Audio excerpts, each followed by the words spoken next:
Hello everyone. Today we will be starting the topic of quadratic equations. Okay. So before we start this, we should be knowing what a quadratic polynomial is.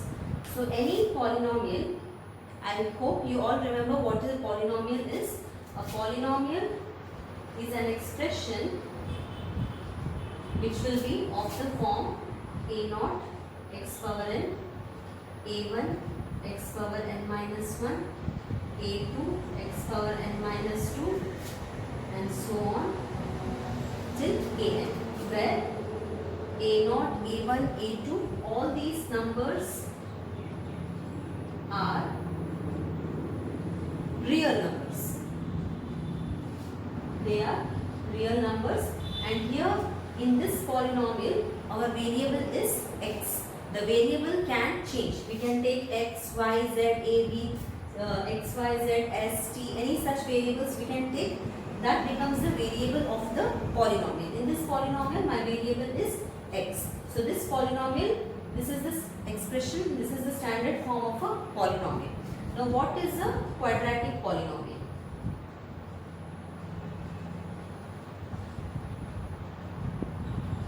A quadratic polynomial has a standard form which we say ax square plus bx plus c. Okay, and again you can see here our variable is x and a, b, c are real numbers. A, b, c are real numbers, and what is the highest power of the variable in this polynomial? You can see the power of x is 2 here, the power of x is 1, and here we do not have any x. So the highest power, that is what we call as the degree. The degree of this polynomial is 2. So from there we get the name quadratic polynomial. Quadratic means the degree is 2 of the polynomial. What is degree? Degree is the highest power of the variable in the polynomial. Okay, the highest power to which the variable is raised, that is called as the degree. So if the degree is 2, we call it a quadratic polynomial. If the degree is 1, we call it a linear polynomial. Example, you can say, example will be 5x plus 7. Here you can see there is only one term where we have x and the power is 1. The highest power of x in this expression is 1. So that becomes the degree is 1. So we call it as a linear polynomial. Another example we can take 8x. There is no constant here, but the highest power of the variable is 1. So this again becomes a linear polynomial. Similarly, if degree is 2, we call it a quadratic polynomial. If degree is 3, we call it a cubic polynomial. So this is how we get the names. Okay, so this is some basics of what a polynomial is. So in this chapter we will be dealing only with quadratic equations or quadratic polynomials. Okay, so in a quadratic polynomial we can see this is the standard form ax square plus bx plus c, where a, b, c are real numbers, and the other condition is that a should not be equal to 0. So why is this condition here? Suppose we are taking a as 0. Okay, if you take a as 0, 0 into x square will become 0. So this term will vanish. What will remain? Only bx plus c will remain. So bx plus c, this will become a linear polynomial. The polynomial will not be quadratic anymore. That is why we have this condition that a should not be equal to 0 if it is a quadratic polynomial. Okay, so you can remember this. It is a simple logic. So a, b, c are real numbers and a should not be equal to 0. So this is a quadratic polynomial. Here b can be 0, c also can be 0, but a cannot be 0. Okay, so if we take some examples of quadratic polynomials. So let me rub this, because we will be dealing only with quadratic polynomials in this chapter. Let us go more deeper into this topic. Okay, so quadratic polynomial is this. Let us take some examples now. So I will put some values for A, B and C to get some examples of quadratic polynomials. Okay, 2x square plus x plus 6. This becomes a quadratic polynomial because the highest power is 2 and we have A, B, C. A is not equal to 0. Now let me put B as 0. If I take 3x square, B I am putting 0. So 0 into x will become 0 plus some constant 7. So this is also a quadratic polynomial because the highest power of x is 2. Next, let me take 7x square plus 6x. This I will take it as 0 now, plus 0. Okay, or I can rub this part.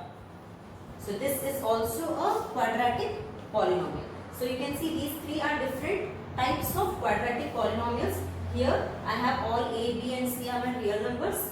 Here I have B as 0. Here I have C as 0. But A cannot be 0. A can be 1. X square plus 3x plus 4. A can be 1 but A cannot be equal to 0. So these all are quadratic polynomials. Okay. So in your first exercise they have given you some equations, some polynomials and you have to tell whether it is a quadratic polynomial or not. Okay. If it is given in this simple form, you can directly see what is the power of x. If the highest power of x, if the degree is 2, it will become a quadratic polynomial. If the degree is not 2, then it is not a quadratic polynomial. So let me take some examples.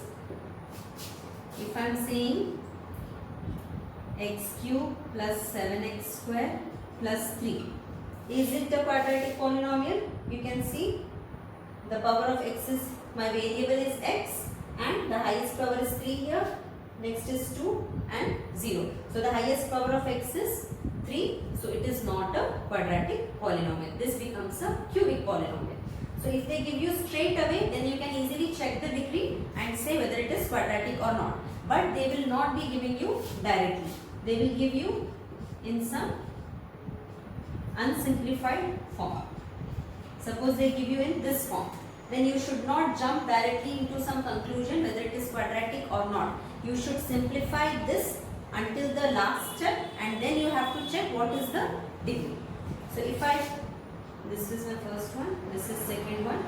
So here I will, let me expand this, x into x, x square plus x into 1x plus 3. You cannot simplify it further. Now you check what is the degree. The degree is 2, so this is quadratic. Yes, this is quadratic and this is not. Okay.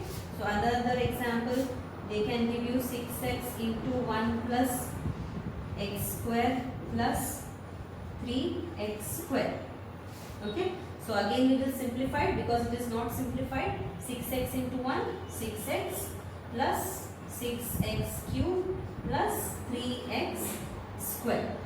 Okay. So again check, the highest power of x is 3. So this becomes a cubic polynomial and it is not a quadratic polynomial.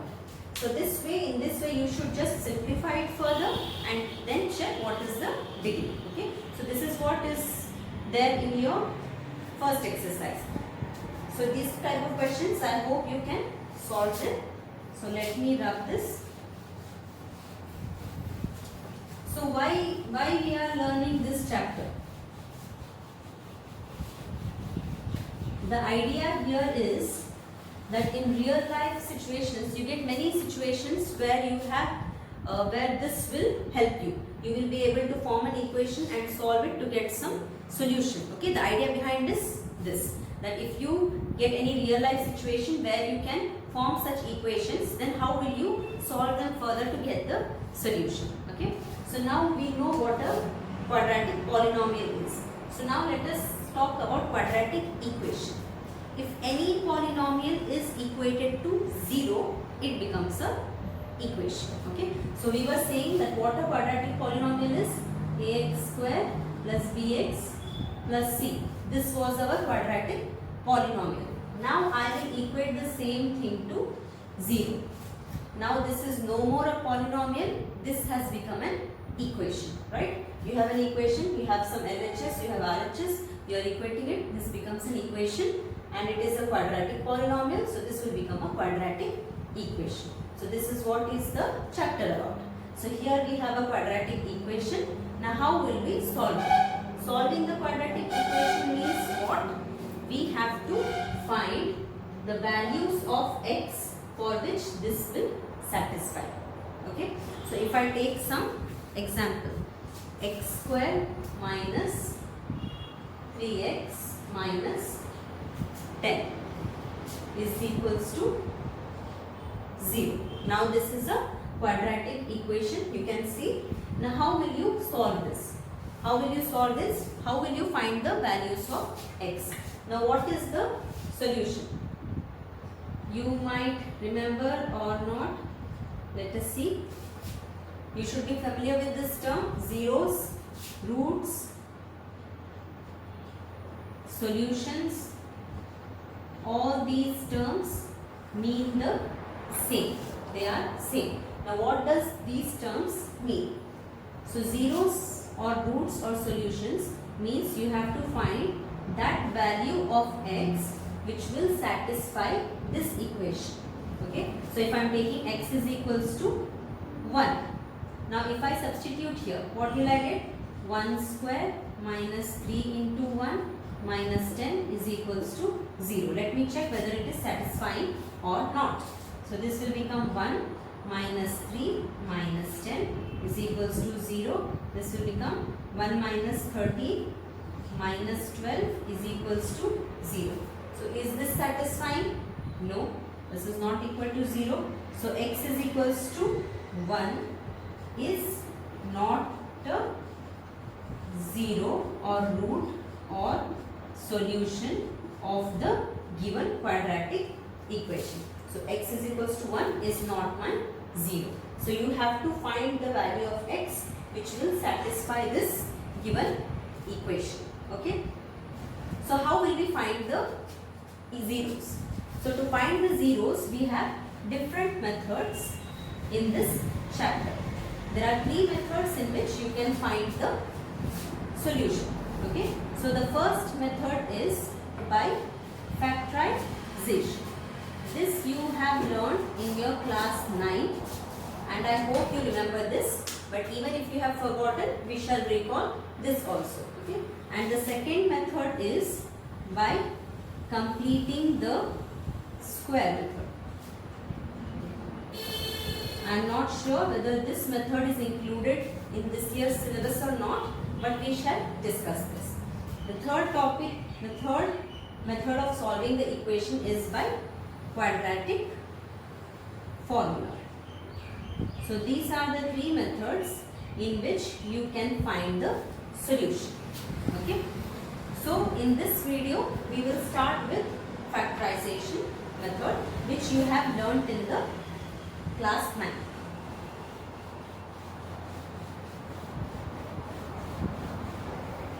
So let us take the same example, x square minus 3x minus 10 is equals to 0. So how will we start?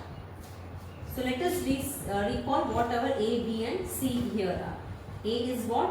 1, the coefficient of x square.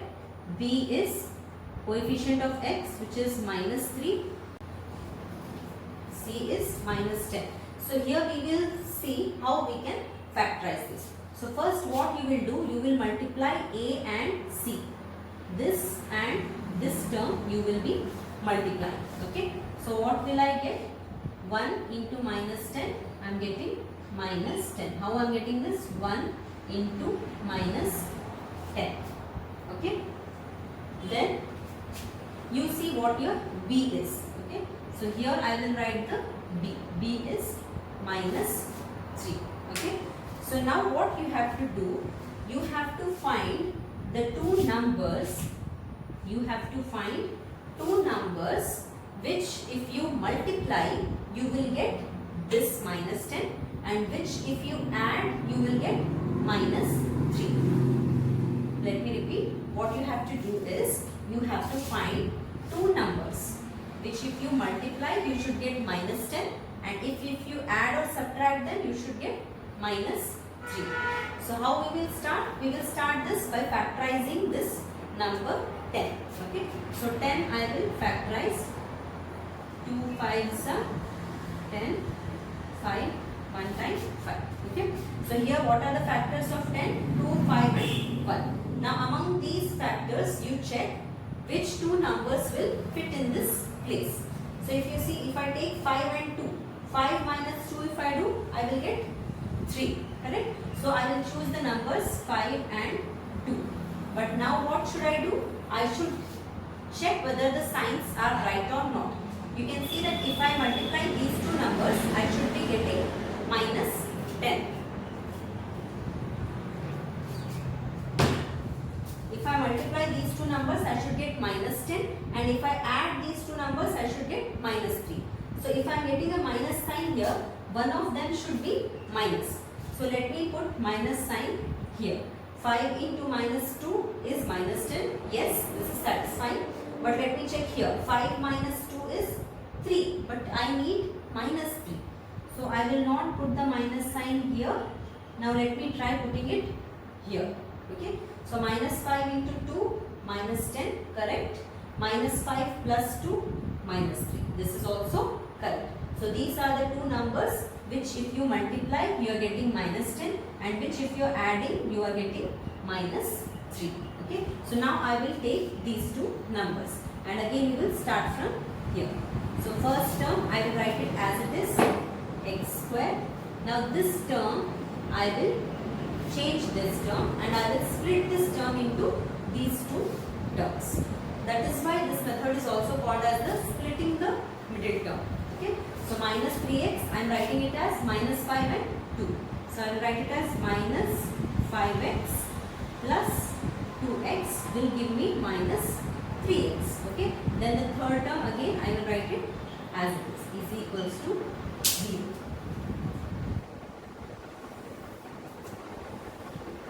Okay. So I am just what I am doing.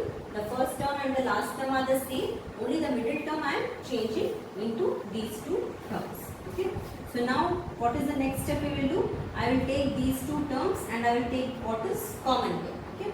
So here also I have x, here also I have x. So x I will take common. What will remain inside? X minus 5. Now what is common in these two terms?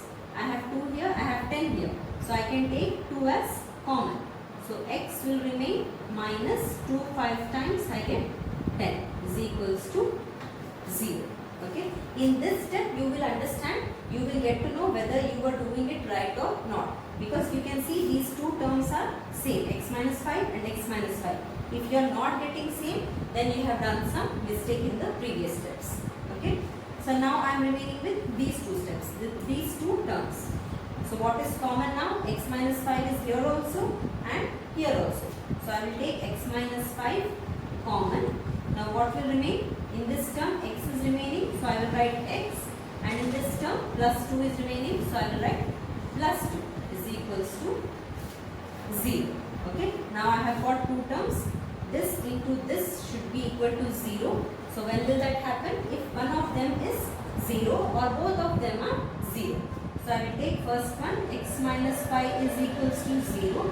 That will mean what? X is equals to 5, or x plus 2 is equals to 0 and x is equals to minus 2. So these are my two zeros which are satisfying this equation. If you want, we can cross check. Verification we can do by substituting these numbers back into this equation to check whether it is satisfying or not. Okay. So if I take x is equals to 5, here what will I get? 5 square minus 3 into 5 minus 10. Is it equal to 0? Let us see. 5 square is 25 minus 15 minus 10 is equals to 0. 25 minus 25 is 0. Yes, it is satisfying. Okay. So this is 0. This also you can check. You will get it is equal to 0. So these are the two zeros of this polynomial. So in this way we solve the factorization method to find the zeros. Okay. So in the next video we will start solving the quadratic equation using the other two methods. Okay. Thank you.